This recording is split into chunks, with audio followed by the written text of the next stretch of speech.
Sa pagkakakuha nga ng Lakers dito kay Marcus Smart ay maraming Laker fan ang natuwa dahil madadagdagan niya ng isang defensive guard ang kanilang roster.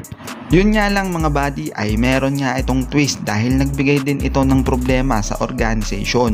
Kailangan kasi nilang mabigyan ng alawan ang kanilang cap space dahil susobra na sila dito sa pagkuha nila kay Smart.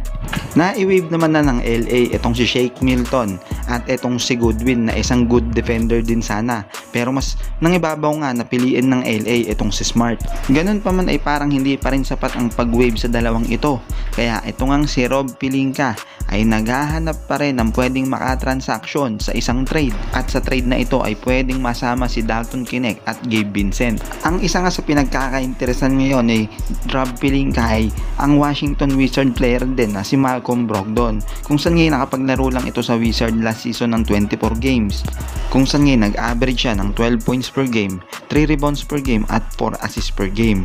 Ayon sa report ay wala pa namang sinasabi ang Lakers kung sinong player ang ipang papalit nila o pantitrade nila dito kay Brogdon, pero ayon sa report ay fit nga daw itong si Brogdon, kaya nagkaroon ng interest dito si Rob Pelinka.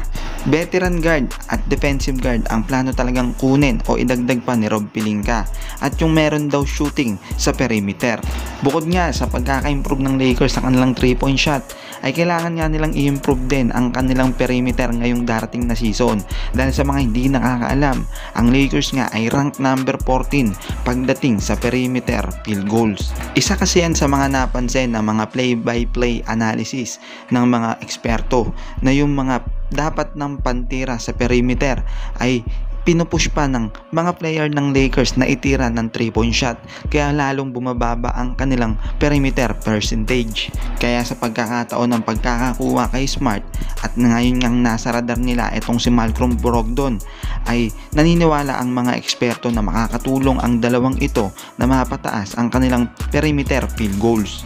Pero kayo mga buddies, ayon ba kayo kay Pelinka na si Malcolm Brogdon ang kanyang huling magiging signing sa free agency? I-comment nyo lamang ang inyong reaksyon.